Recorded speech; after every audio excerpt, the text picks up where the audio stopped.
Mr. President. Senator from Wyoming. Mr. President, I rise today to discuss several issues that I hope Congress will consider in this Congress. First, I intend to work this year to address our nation's spending problems because I sit up nights worrying about our nation's debt and how it'll affect our children and grandchildren, and I'm now the chairman of the Budget Committee, so I'll have a hand in handling that, so I have more responsibility. But we have a spending problem in this country, and we cannot spend our way to prosperity.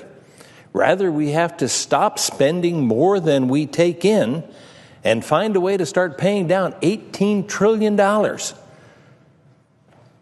debt's growing. In fact, last fiscal year, we spent $469 billion more than we took in. This fiscal year, we're projected to spend $550 billion more than we will take in this time. Now, the money that we actually get to make decisions on is about $1,000 billion. I could say $1 trillion, but 1,000 billions seems to me like a lot more. When we talk about one, we don't pay much attention, whether it's a penny or a dollar or a million or a billion or a trillion. But if we put it out in real terms, we're talking about $1,000 billion that we actually get to make decisions on. And we go ahead and spend half more than that again. Half more than we take in. How long do you think we can do that? Well, it's affected by interest. We have to pay interest on the money that we spend that's in addition to the money that we take in. Right now, we are able to borrow that money at only 1 9/10%. Only?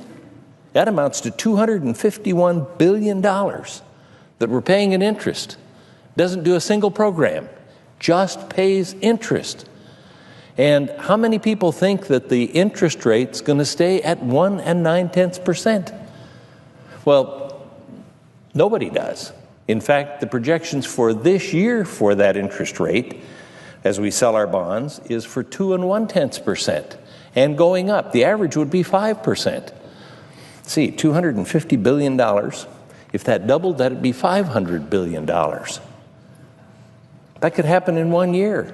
That'd be an extra $250 billion that we couldn't spend out of that $1,000 billion that we now get to make decisions on, which is only 2/3 of what we actually spend.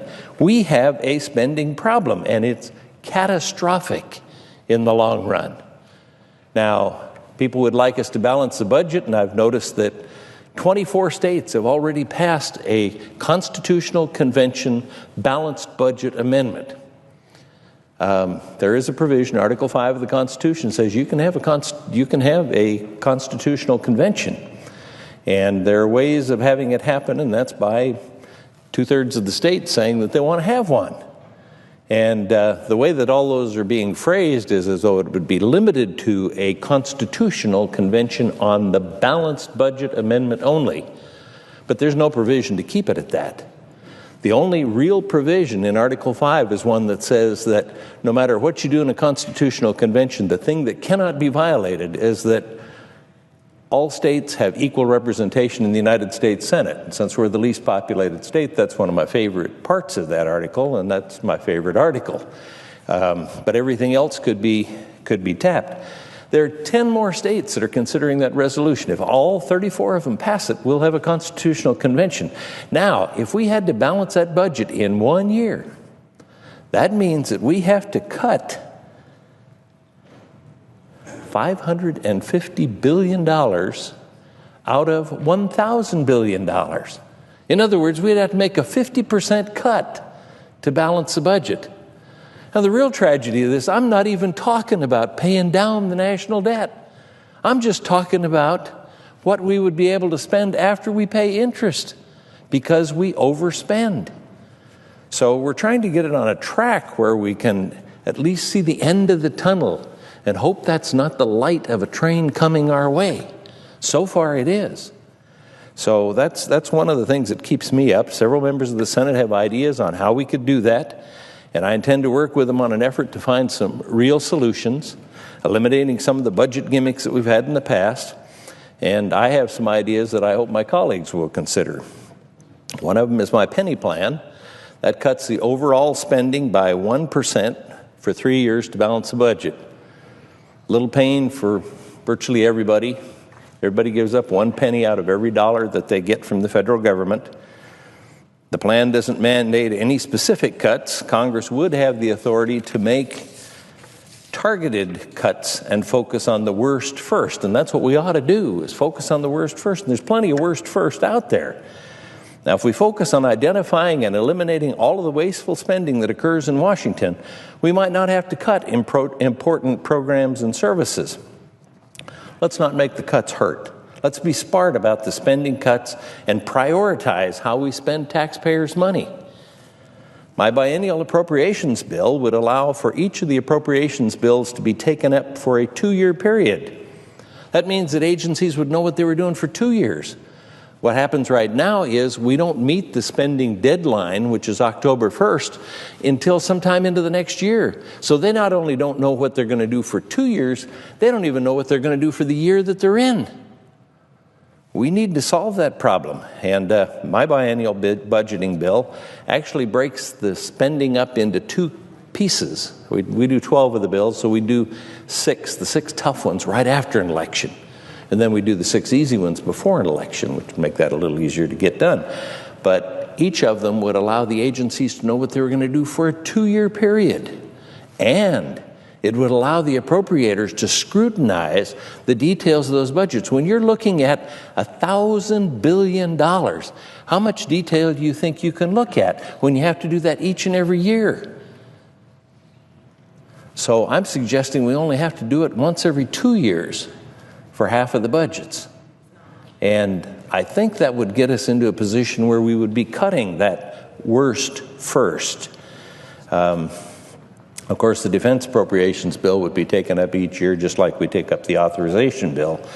Some people have mentioned that we're funding some things that aren't authorized right now. They were authorized before, but the authorization date has passed, so technically they're not authorized to happen. I was curious as to how many of those there were. I found out that there are over 250 authorizations. So how many of those are current? Well, 150 of them are out of date. We're still spending the money, but we haven't looked at their program to see if that's what we intended for them to do, and if that's how they're using the money, and if it's getting done. It's about time we did that. So eliminating duplication and waste, as well as improper payments, could be a real part of the solution this year, because those are avoidable wastes of taxpayers' dollars. The Government Accountability Office has reported that 31 areas of the federal government are in need of reform to eliminate duplicative and unnecessary programs. Consolidating programs and agency functions that overlap could save $95 billion. Additionally, in fiscal year 2012, there were nearly $100 billion in improper payments. That's the last time that we have an accurate record or inaccurate record of inaccuracies. These are payments that shouldn't be going out the door to people who are no longer eligible for benefits, or overpayments of benefits, or in worst cases, payments to people who are deceased. Ending waste and duplication could not only help out our fiscal house and get it back in order, but it could restore some confidence in the ability of government to operate effectively. Additionally, I believe that now is the time to deal with the problems we've seen each day since Obamacare was implemented. Premiums are skyrocketing for many people this year, while small businesses continue to hold off on hiring new workers or keeping people on a part-time schedule so that they don't have to go out of business.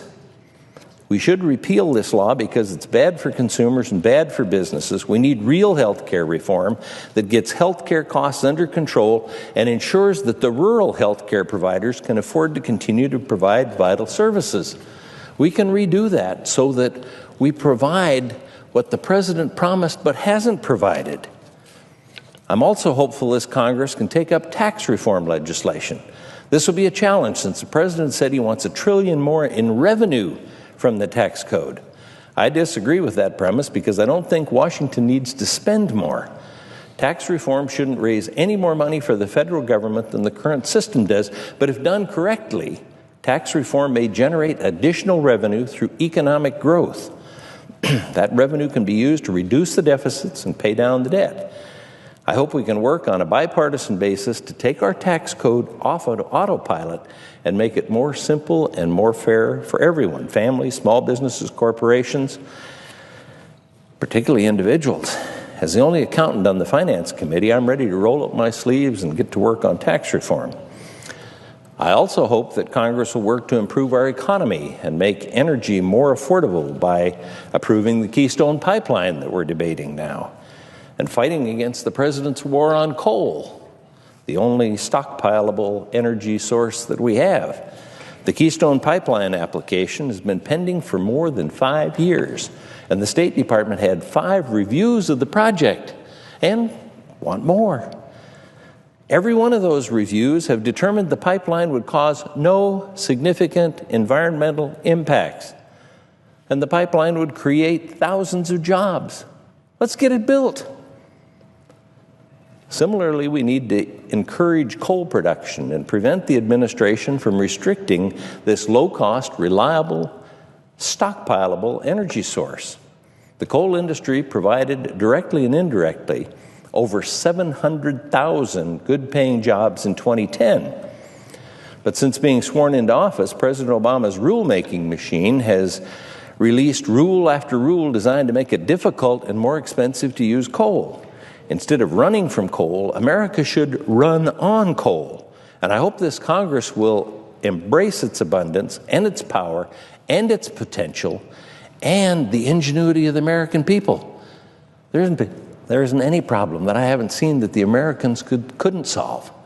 So let's just go to work on having cleaner energy and putting some of that incentive into using coal.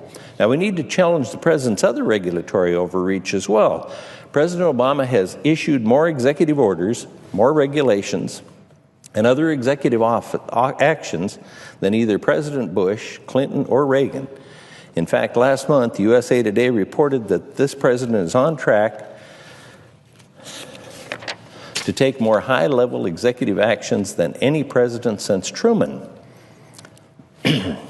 With 195 executive orders and 198 presidential memoranda under his belt.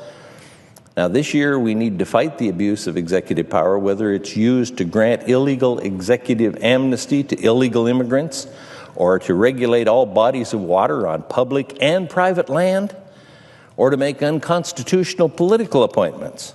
I'll be reintroducing my constitutional amendment to allow states to repeal federal regulations, and hope to work with my colleagues on other efforts to fight regulatory overreach.